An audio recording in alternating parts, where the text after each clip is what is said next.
Captain Jake Morrison wiped the sweat from his forehead as he stared at the star charts on his screen. The Dakota's Pride was 3 days into what should have been a simple cargo run to New Helena. Nothing fancy, just medical supplies, food makers, and farming tools for the colonists trying to build a new life on the frontier world. Jake had been flying cargo ships for 15 years. He knew every trick, every shortcut, and every danger between Earth and the outer colonies. His ship was old but reliable, and his crew was small but skilled. That was how he liked it. No drama, no politics, just honest work moving things from here to there. Lisa Carter walked onto the bridge carrying 2 cups of coffee. She was his second in command and had been flying with him for 8 years.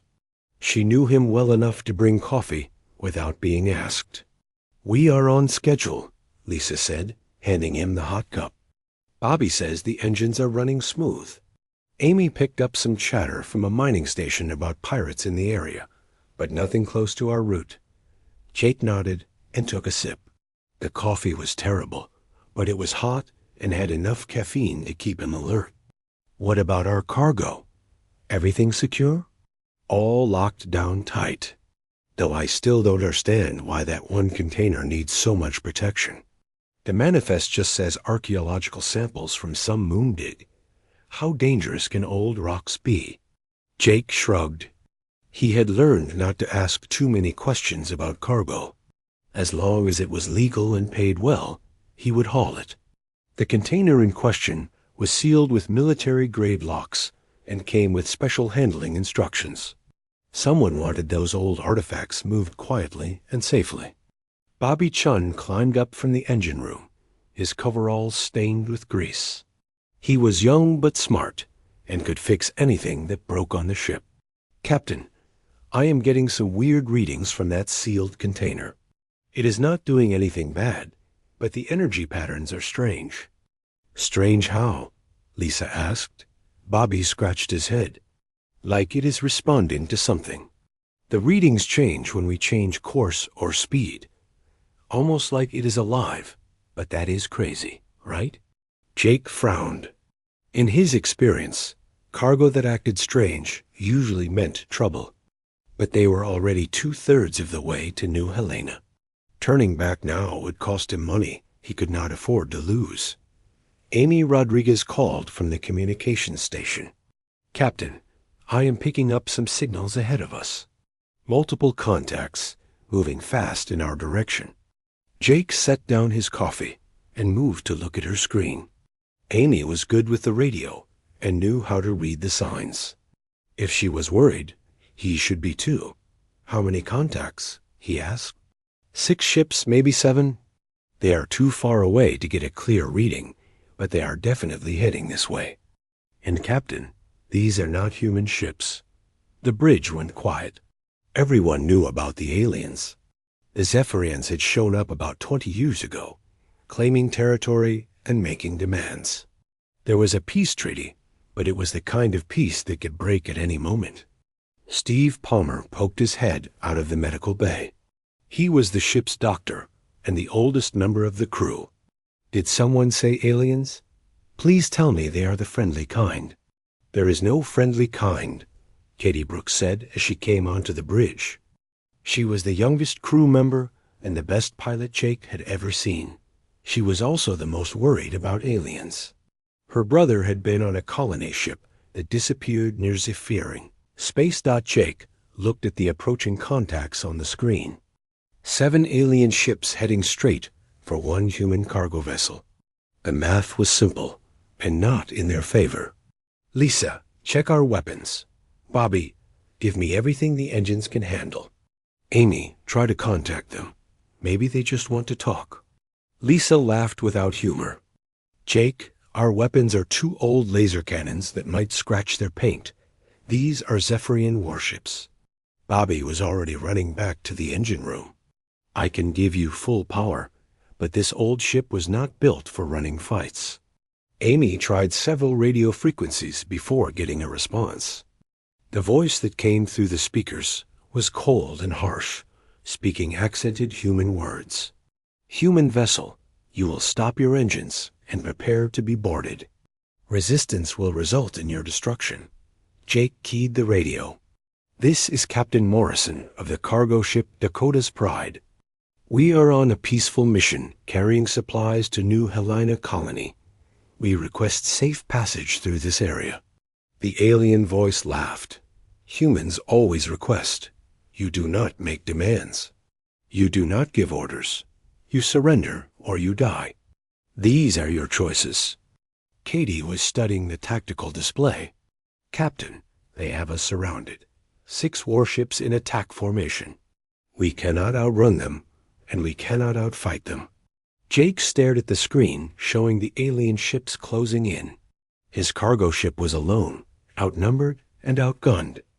Everything he had worked for, everything his crew had built together, was about to be taken by aliens who saw humans as weak and easy targets. He thought about the sealed container in his cargo hold. Whatever those archaeological samples were, someone had thought they were important enough to hire expensive transport and military-grade security. Maybe important enough that aliens would want them too. Lisa, send a message to New Helena and Earth. Tell them what happened to us. Amy, keep recording everything. If we do not make it out, maybe someone else can learn from our mistakes. The alien ships moved closer, their weapons charging with energy that made the Dakota's Pride sensors scream warnings. Jake Morrison had hauled cargo through dangerous space for 15 years, but he had never faced anything like this. He did not know that his ship was carrying more than old artifacts. He did not know that his crew had abilities they had never discovered. And he definitely did not know that attacking this particular human ship would be the biggest mistake the Zephyrian Empire would ever make. The alien ships moved into position around the Dakota's Pride like wolves surrounding a wounded deer. Jake Morrison watched the tactical display as 6 Zephyrian warships formed a perfect circle around his cargo vessel. Each ship was 3 times the size of his freighter and bristled with weapons that could turn the Dakota's Pride into space dust in seconds. Commander Vex High stood on the bridge of his flagship, the Crimson Talon. He was tall and thin with gray skin and black eyes that showed no mercy. His uniform was covered with medals from battles against weaker species. Today would add another easy victory to his collection. Look at them, Vex High said to his weapons officer. One small cargo ship with pathetic weapons. These humans think. They can travel through space like they own it. Today they learn the truth about their place in the galaxy. On the Dakota's Pride, Amy Rodriguez listened to the alien communications chatter. She had studied alien languages in the military before joining Jake's crew. What she heard made her stomach turn cold. Captain, she whispered to Jake, they are not just stopping us for inspection. I am hearing words like demonstration and message sending. They want to use us as an example. Jake nodded grimly. He had suspected this was more than a random encounter. The Zephyrians were known for their cruelty, but they usually avoided human space to prevent war. Something had changed. The radio crackled. With Vex High's voice again. Human Captain, you have 30 seconds to surrender your ship and cargo. After that, we will take what we want from your wreckage. This is Captain Morrison. We are peaceful traders carrying medical supplies to colonists. We have done nothing wrong. We ask for safe passage under the peace treaty between our peoples. Vex High's laughter was like broken glass. Peace treaty? That paper means nothing. When humans forget their place, you will learn respect for the Zephyrian Empire. Weapons officer, disable their engines. Make sure they survive to see what happens to species that challenge us.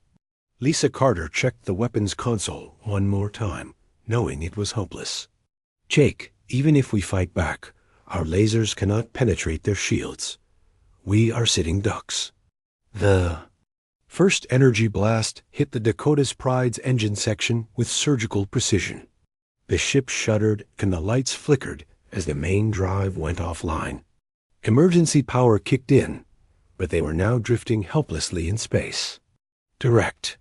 Hit to the main engine. Bobby Chun reported from the engine room. I can fix it, but it will take hours. We are not going anywhere soon. Katie Brooks gripped her pilot controls, feeling helpless. I hate this. I hate being trapped like this. There has to be something we can do. Before anyone could answer, the alien ships moved closer. Tractor beams locked onto the Dakota's Pride and began pulling it toward the largest warship. Through the viewports, they could see docking bay doors opening like the mouth of some metal monster. They are bringing us aboard their ship, Steve Palmer said from the medical station. That cannot be good news. Jake stood up and straightened his captain's jacket. Everyone listened carefully. They are going to board us and probably take us. Prisoner, do not resist unless you see a clear chance to escape. Stay alive and stay together. We will get through this. The docking procedure was rough and violent. The Zephyrians slammed the Dakota's Pride into their docking bay without care. For the human ship's hull integrity. Alarms blared as the artificial gravity shifted and stabilized. Heavy footsteps echoed through the ship as armed Zephyrian soldiers marched through the airlock. They wore black armor and carried energy weapons that hummed with deadly power. Their leader, a scarred veteran named Captain Korath, pointed his weapon at Jake. You are prisoners of the Zephyrian Empire. Resist and die. Cooperate and live a little longer. The crew was forced to their knees in the cargo bay while the aliens searched. Their ship. Commander Vex High arrived to inspect his prize personally. He walked among the humans like they were insects, occasionally kicking someone just to show his power. So these are the mighty humans, Vex High said mockingly. You look weak and soft. Your ship is old and poorly armed. Yet your kind thinks it can expand into space like you belong here. Jake looked up at the alien commander. We have the right to exist and explore just like any other species. The peace treaty guarantees safe passage for civilian vessels. Vex High struck Jake across the face with his armored hand. The treaty is words on paper. Power is what matters in space. We have power. You have nothing. While the aliens gloated, Bobby Chun noticed something strange happening to the sealed container. The energy readings were getting stronger, and the metal was starting to vibrate slightly. Whatever was inside was responding to the alien weapons and technology around it. Amy Rodriguez was also busy. She had palmed a small communication device before being captured and was secretly sending coded messages. She hoped someone would receive them and understand what was happening. Katie Brooks watched the aliens carefully, memorizing their movements and weapons. Her military training was coming back to her.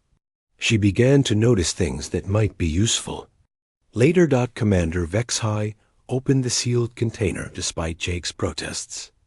Inside were several crystalline objects that looked like carved gemstones. They pulsed with a faint blue light that seemed to respond to nearby Zephyrian technology. Archaeological samples, Vex High read from the manifest. Your scientists dig up pretty rocks and think they have found treasure. These will make nice decorations for my personal collection.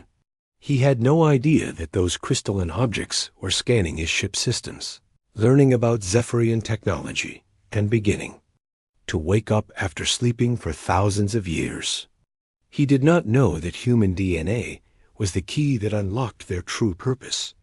The aliens began cataloging the rest of the cargo while planning their next move. Vex High decided to broadcast his victory to the entire Zephyrian fleet as proof that humans were weak and ripe for conquest. But something was changing aboard the Dakota's Pride. The ancient artifacts were fully active now, and systems that had been dormant for millennia were beginning to stir. The cargo ship was not what it appeared to be, and neither were its human crew. The Zephyrians had made their first mistake by attacking a lone human ship. They were about to make their second mistake by underestimating what that ship really carried. The crystalline artifacts in the open container began to glow brighter as Commander Vex High held one up to examine it. The blue light pulsed like a heartbeat, and strange symbols appeared on its surface. The alien commander found it amusing. That humans would travel so far to collect shiny rocks. Steve Palmer watched from where the aliens had forced him to sit. As the ship's medic, he had studied many different types of injuries and illnesses. Something about the way the artifacts were glowing reminded him of brain scans he had seen. The patterns looked like neural activity, like thoughts forming in a sleeping mind. "Those are not just rocks," Steve whispered to Lisa Carter, who was sitting next to him.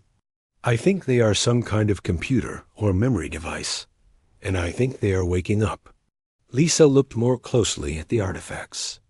The symbols on their surface were moving and changing, like a language being written in real time. "If you are right, then what are they remembering?"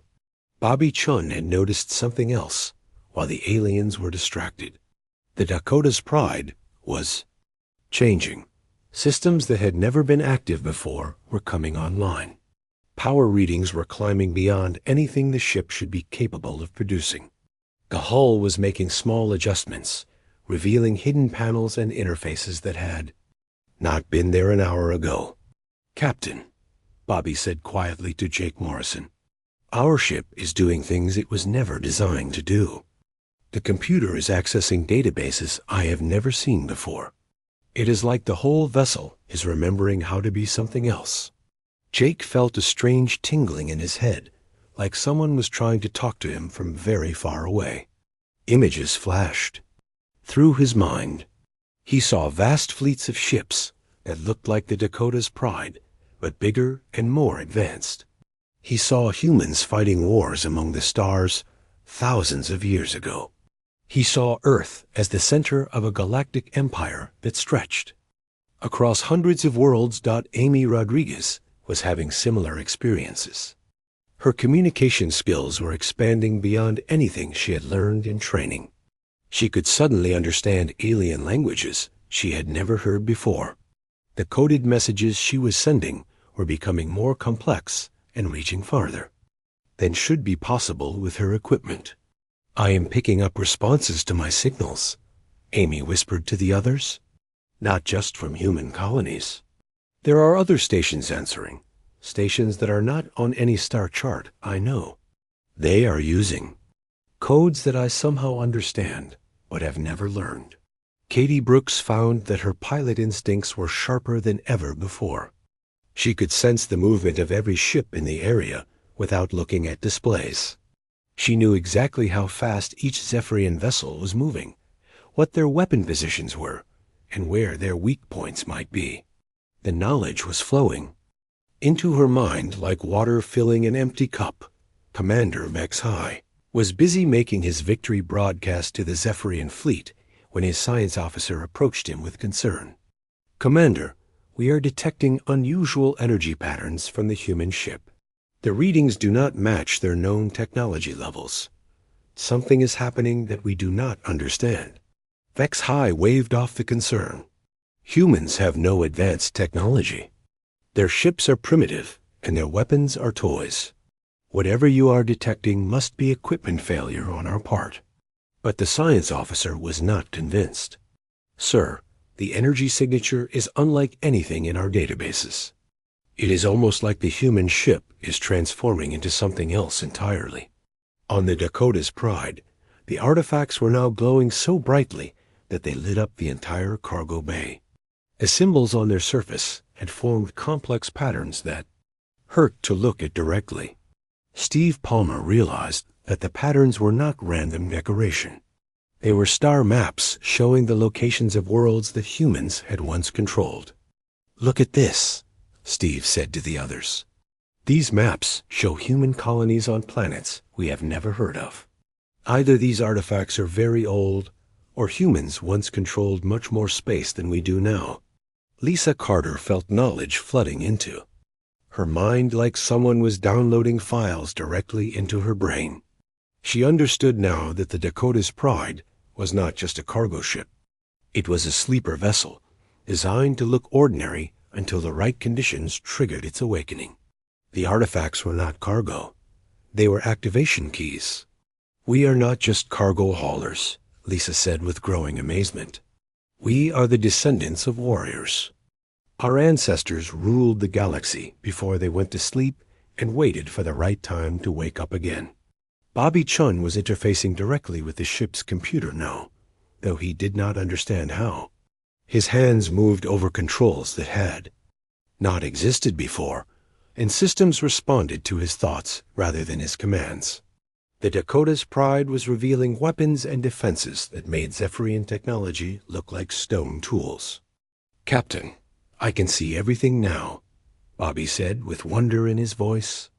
The ship was built by our ancestors, who knew that someday their descendants would need these abilities.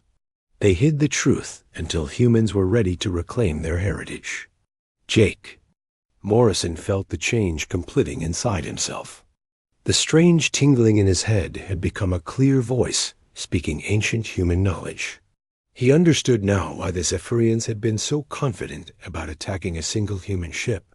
They believed humans were newcomers to space, weak traders, who had gotten lucky with faster-than-light travel. They were wrong. Humans had been traveling between stars when the Zephyrian ancestors were still learning to make fire. The human race had ruled a galactic empire that spanned thousands of worlds. When that empire fell, the survivors had gone into hiding and erased their own history to avoid attracting attention from younger species, who might seek revenge. Amy Rodriguez was now in contact with defense networks that had been sleeping for millennia. Hidden bases throughout human space were coming online, revealing weapons and fleets that had been waiting for this moment. The scattered human colonies were not the helpless outposts that aliens believed them to be. They were forward observation posts of a sleeping giant. Commander Vexhai finally noticed that something was seriously wrong when his ship's computers began reporting massive energy buildups from the human vessel. Alarms were sounding throughout the Zephyrian fleet as sensors detected power levels that should not be possible from such a small ship. "What is happening?" Vexhai demanded of his science officer. "Sir, the human ship is generating energy readings comparable to our largest battleships. Their hull is reconfiguring itself. We are detecting weapon systems that were not there before. This is impossible according to everything we know about human technology." The Dakota's pride was completing its transformation from cargo ship to warship. Hidden armor plating was sliding into place. Weapon ports were opening along the hull. The ship's computer was establishing connections with the awakening human defense network. Jake. Morrison stood up despite the guards pointing weapons at him. His eyes were glowing with the same blue light as the artifacts. When he spoke, his voice carried the authority of ancient kings and the knowledge of a species that had once conquered the stars. "Commander Vexhai," Jake said calmly, "you have made a serious mistake. You attacked the wrong ship and awakened the wrong species. Now you will learn why humans once ruled the galaxy and why we chose to let other species believe we were weak." The Dakota's pride broke free from the Zephyrian docking clamps with a sound like thunder. The transformation was complete. What had been a simple cargo ship was now something that belonged to the nightmares of alien warlords. The hull gleamed with new armor that seemed to bend light around it. Weapon systems emerged from hidden compartments along the sides of the ship. "Commander." Vexhai stumbled as his flagship shook from the force of the human ship's escape. His bridge crew was shouting reports that made no sense. Their prisoner ship was somehow more powerful than their entire fleet combined. "Impossible," Vexhai snarled. "It is just a cargo vessel. Our scans showed primitive human technology. This must be some kind of trick." His weapons officer looked up from his console with fear in his black eyes. "Sir, the human ship is targeting our weapon systems with precision we have never seen. Their energy signatures are beyond our measurement capabilities." How do we fight? Something we cannot understand? On the Dakota's Pride, now revealing its true name as the Heritage, Captain Jake Morrison stood on a bridge that had transformed around him. New control stations had emerged from the walls.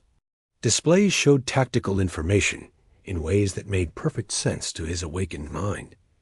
He was no longer just a cargo hauler. He was the captain of a warship designed by an ancient civilization that had mastered the art of galactic warfare. Lisa Carter found herself at a tactical station that responded to her thoughts. She could see every Zephyrian ship in perfect detail, their weapon configurations, their crew positions, even their planned attack patterns. The knowledge flowing through her mind included thousands of years of combat experience from her ancestors. "Jake, I can predict their movements before they make them," Lisa said with amazement. "It is like I have fought these exact ships before, even though I know I have not. The tactical patterns are stored in my memory somehow."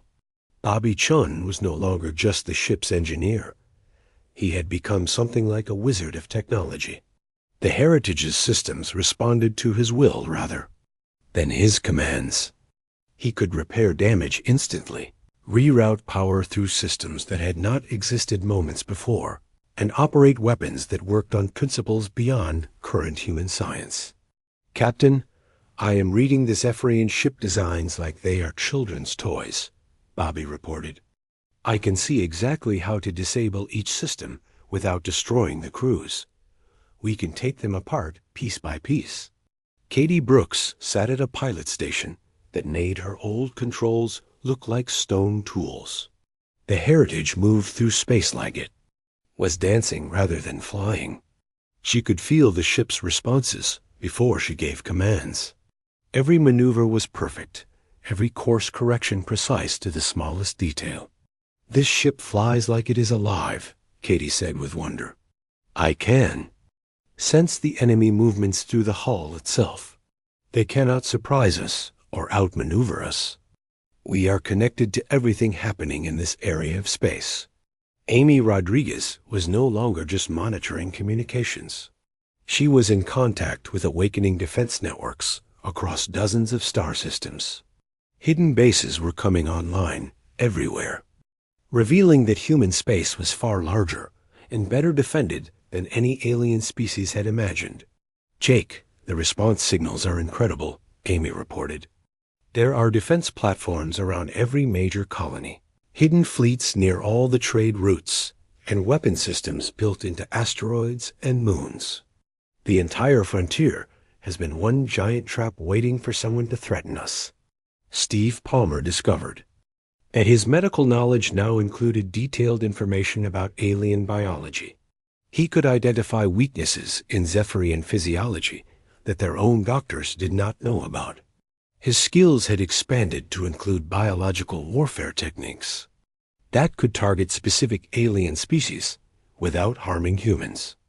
"I understand now why the artifacts were marked as archaeological samples," Steve said. "They contain the medical and biological knowledge of our ancestors. They knew that someday humans would need to defend themselves against alien diseases and poisons." The Heritage engaged the Zephyrian fleet with weapons that seemed to ignore the laws of physics. Energy beams curved around shields and struck exactly where they needed to disable enemy systems. The alien ships found their weapons offline, their engines dead, their communications cut. They were being taken apart with surgical precision. "Commander." Vex High watched in horror as his proud fleet was reduced to helpless scrap metal in minutes. The humans were not just fighting back. They were demonstrating that Zephyrian military technology was centuries behind what they were capable of producing. "Retreat," Vex High ordered desperately. "All ships retreat immediately. We cannot fight this." But retreat was not possible. The Heritage had deployed some kind of field that prevented faster than light travel. The Zephyrian ships were trapped in normal space with an enemy that could destroy them at will. Jake Morrison opened a communication channel to the alien flagship. His voice carried the authority of an empire that had once spanned the galaxy. Commander Vex High, you wanted to send a message about human weakness. Instead, you have awakened something that your empire is not prepared to face. We are not the helpless traitors you believed us to be. The Heritage moved through the disabled Zephyrian ships like a shark among minnows. Each pass disabled more systems, cut more communications, and demonstrated the vast difference in their technological capabilities. The aliens had brought energy weapons to fight an enemy with tools that manipulated reality itself. Your species made two critical errors. Jake continued his broadcast. First, you assumed that humans were newcomers to space travel. We have been among the stars since before your ancestors discovered fire. Second, you mistook our desire for peace as a sign of weakness. We allowed other species to believe we were harmless because we wanted to coexist peacefully. Lisa Carter was coordinating with defense networks that were revealing themselves across human space. What the aliens had thought were isolated colonies were actually forward bases of a military structure that had been hidden for thousands of years. Jake, the scope of this is incredible, Lisa reported. Every human settlement has hidden defenses. Every trade route has concealed weapon platforms. We have been preparing for this day since our ancestors first went into hiding. The Zephyrian science officer was frantically trying to understand what they were facing. His scans showed that the human ship was not just using advanced technology. It was using principles that Zephyrian science said were impossible. Commander, we need to surrender, the science officer pleaded. This is not a battle we can win. This is not a battle anyone in the known galaxy can win. The humans have capabilities that make us look like primitives. Commander Vex High stared at the tactical display, showing his once mighty fleet reduced to drifting hulks. His pride and arrogance were crumbling as he realized the magnitude of his mistake. He had not captured a helpless cargo ship. He had triggered the awakening of humanity's true nature. The Heritage completed its demonstration by simultaneously disabling all remaining Zephyrian weapons with a single coordinated strike. 6 warships that had dominated this sector for years were now floating helplessly, completely at the mercy of the species they had thought to conquer. Jake Morrison's final transmission was heard not just by the Zephyrian fleet, but by listening posts throughout alien space. The message would spread to every government and military command in the galaxy. Let this be understood by all who hear it. Humanity seeks peace and friendship with all species, but we will no longer allow others to mistake our kindness for weakness. The age of thinking humans are easy prey is over. Choose your next actions wisely. Commander Vex High sat in his command chair like a broken statue. Around him, his bridge crew worked desperately to restore basic systems to their flagship. The Crimson Talon, once the pride of the Zephyrian fleet, now drifted in space with most of its weapons destroyed and its engines barely functional. The human ship, the Heritage, hung motionless nearby like a sleeping predator. Its weapons were no longer firing, but every Zephyrian in the fleet knew that mercy was the only reason they were still alive. The demonstration was over. The message had been delivered with devastating clarity. Status report, Vex High said quietly, his voice lacking the arrogance that had defined him. Just hours earlier, his weapons officer looked up from a console that was sparking with damaged circuits. Sir, weapon systems are completely offline. Engines are operating at 15% power. Communications are limited to short range only. We cannot fight, and we can barely fly. The science officer was staring at readings that made no sense, according to everything Zephyrian science claimed to know about the universe. Commander, the energy readings from the human ship have stabilized, but they are still beyond our ability to measure accurately. Whatever technology they possess, it is thousands of years ahead of ours. On the Heritage, Captain Jake Morrison stood before a tactical display that showed the current position of every Zephyrian military asset within 50 light years. The awakened human defense network, had revealed the locations of secret bases, hidden fleets, and classified weapons that the Zephyrian Empire thought were undetectable. Amy, open a channel to all Zephyrian ships and monitoring stations, Jake ordered. It is time they understood the new reality. Amy Rodriguez nodded and established connections that reached far beyond the immediate area. Her enhanced communications abilities were now linking directly to Zephyrian command centers across their empire. Every military leader and government official would hear this message simultaneously. Jake's voice carried the weight of ancient authority as he began his final transmission. This is Captain Jake Morrison of the human vessel Heritage, speaking to the leadership of the Zephyrian Empire. Your commander Vexhai attacked a peaceful cargo ship carrying medical supplies to human colonists. He has learned that this was a serious mistake. Throughout Zephyrian space, military commanders and government officials stopped what they were doing to listen. The transmission was being broadcast on frequencies that should have been impossible for humans to access. The fact that they could reach classified Zephyrian communication networks was almost as terrifying as the military demonstration they had just witnessed. Carter was coordinating with human defense networks that were revealing themselves across dozens of star systems. What had appeared to be isolated human colonies were actually connected by a vast military infrastructure that had been hidden for millennia. Jake, the awakening is spreading, Lisa reported. Defense platforms around every human world are coming online. Hidden fleets are moving to positions throughout our territory.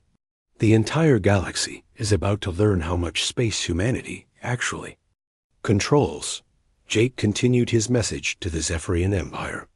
For thousands of years, humanity has allowed other species to believe we are newcomers to space travel. We have permitted you to think that our desire for peace made us weak. This was a deliberate choice. We wanted to coexist without dominating others as our ancestors once did. Bobby Chun was monitoring the Heritage's systems as they continued their transformation. The ship was still revealing new capabilities, weapons, and defenses that seemed to appear from nowhere. The technology was so advanced that it felt more like magic than engineering. Captain, I am detecting similar transformations happening throughout human space, Bobby reported. Ships that looked like simple cargo haulers and passenger transports are revealing themselves as advanced warships. Our entire merchant fleet was apparently a disguised navy. Commander Vexhai listened to the human transmission with growing horror. Everything his empire believed about galactic politics was being turned upside down. The humans were not weak. Prey. They were apex predators who had been pretending to be sheep. Katie Brooks was using the Heritage's enhanced sensors to observe Zephyrian military responses throughout their empire. She could see panic spreading through their command structure as they realized the implications of what had just happened. Their fleets are pulling back from human territory, Katie reported. Some of their commanders are ordering full retreat to defensive positions. They are realizing that every contact they have had with humans might have been under observation by forces they never detected. Jake's transmission continued with information that would reshape galactic politics forever. The Zephyrian Empire currently operates 17 secret military bases in neutral space. Your hidden fleet staging areas are located at coordinates that I will now transmit to every government in the galaxy. Your classified weapon development facilities have been under human observation since they were constructed. The tactical display showed Zephyrian military assets across their empire, as human surveillance networks revealed information that should have been impossible to obtain. Every secret base, every hidden fleet, every classified project was being exposed simultaneously. Steve Palmer was analyzing biological data that the awakened systems were providing about Zephyrian physiology. The information was comprehensive enough to develop targeted treatments for every disease and poison in their arsenal, as well as countermeasures they had no defense against. Jake, We have complete biological profiles for every species in the HFY. Zephyrian Empire, Steve reported. Our ancestors studied them thoroughly. We know more about their weaknesses than they know about themselves. Commander Vex High realized that his empire's military secrets were being broadcast across the galaxy. Every rival government and potential enemy would soon know the locations of Zephyrian defenses. The strategic advantage his people had built over centuries was disappearing in minutes. Jake Morrison delivered his final words with the calm authority of someone who held all the advantages. Commander Vex High, you will return to your empire and deliver this message. Humanity desires peace and friendship with all species. We have no wish to dominate or conquer as our ancestors did, but we will no longer tolerate aggression against human vessels or territories. The Heritage began moving away from the disabled Zephyrian fleet, but not before demonstrating one final capability.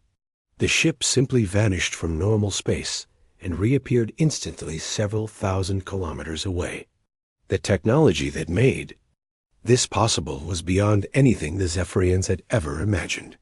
Your attack on our cargo ship has awakened capabilities that have been dormant for thousands of years. Jake continued his broadcast.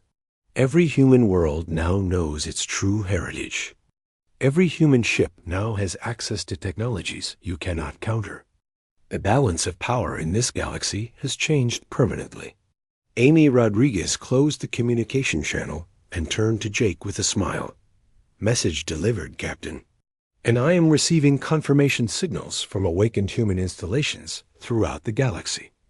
The network is fully active. Commander Vex High managed to restore enough power to his engines to begin the long journey back to Zephyrian space. His mission to demonstrate human weakness had become a catastrophic revelation of human strength. The regret was already eating at him like acid dot as the crippled Zephyrian fleet limped away. Jake Morrison returned to his captain's chair and opened his official log. His report would be simple and understated, as human reports always were. Cargo delivery to New Helena completed successfully. Minor technical difficulties encountered during transit have been resolved. Archaeological samples delivered safely to colonial authorities.